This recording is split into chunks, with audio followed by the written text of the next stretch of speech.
Hello, everybody. This is a video response video for Brent at Near Mint Musings. Brent and I are friends, by the way, as evidenced here. You feel like a fool for not believing me. Brent wanted to see some nickname cards with the nickname in quotation marks, and I have a few here. So if you're familiar with Brent's channel, one thing that he does a really good job of is giving background on player or the card or the set, but he uses whatever he's showing to tell the story or to paint a picture of the player or the era. And I've actually tried to get better at that more recently in my videos because those are the channels I tend to enjoy more than others. Those that educate, not just showcase, but also educate. So as I got digging into Rocky Nelson's career, who's the first player, by the way,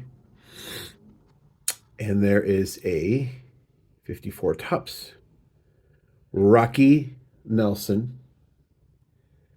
As I got digging into his career, there's one sort of modern term that came to mind, and that is 4A player. So if you've ever heard of a 4A player, I suspect most of you have, you know that's a player that dominates AAA, but for whatever reason struggles when they get to the major league. And that's the story of Rocky Nelson. He every time he got a chance at the big leagues, he couldn't put it together, got demoted, traded, released, signed on with another team, and again, dominated the minors. By the time his minor league career was over, he had 3 minor league MVPs and 2 Triple Crowns. He finally got a somewhat permanent position in 1959. By now, he's 34, 35 years old in 59. With the Pirates, he was a backup first baseman to Ted Kluszewski.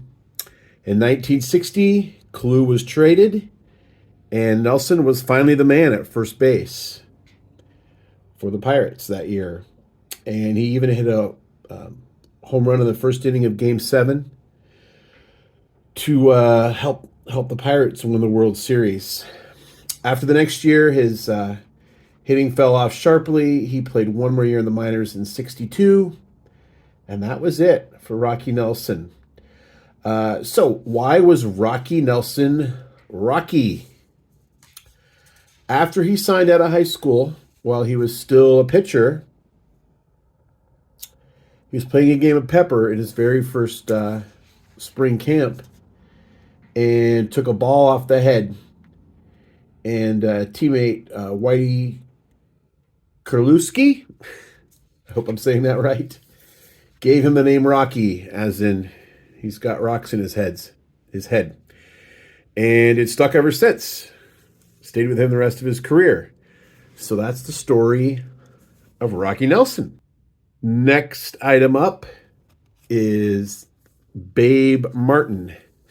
Now, printed on the print part of this card, it says Babe without the quotation marks. But here where he wrote his own name, he put it in quotation marks. So I am counting this. And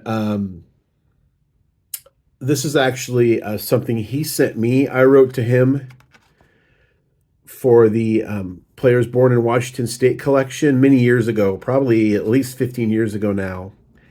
And he sent this back, and I'm yet to put this all these years later under magnification to be able to read that. But maybe I'll try and do that here while I'm going over the biography.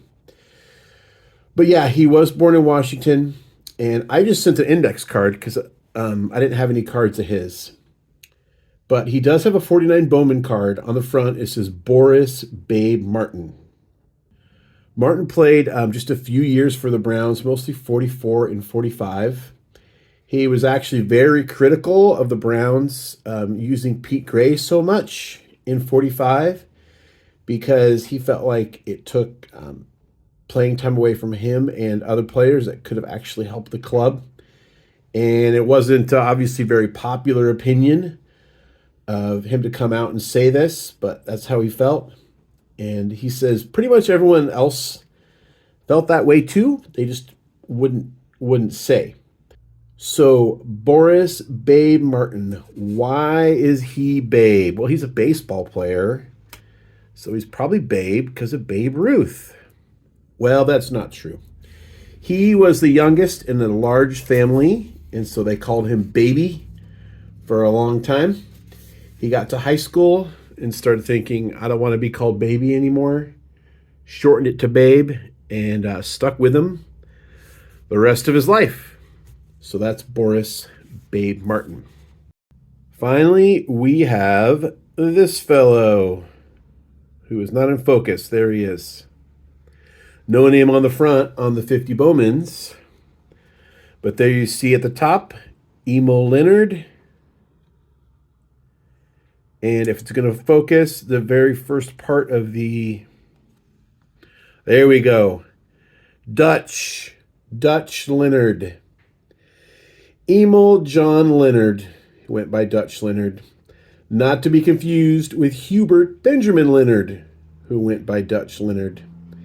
The original Dutch Leonard, you might remember from this 1979 Topps card, is a single-season ERA holder. This Dutch Leonard is part of my knuckleball collection. A 5-time All-Star and 1/4 of the Senators' famed 4-man knuckleball rotation in 1944 and 45. The other Dutch Leonard was unanimously disliked by management, umpires, and players for his selfish and cowardly nature. This Dutch Leonard never had an ill word spoken against him or his character, at least from what I could find. The other Dutch Leonard got his nickname because in his youth, people thought he looked Dutch. He was not Dutch. This Dutch Leonard was named Dutch after the other Dutch Leonard. This Dutch Leonard was not Dutch either. So there you have it. Rocky, Babe, and one of the two Dutches.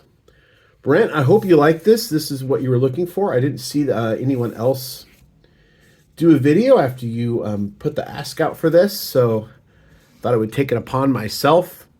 Hope you enjoyed it. Until next time, remember, we don't count subscribers, we count friends.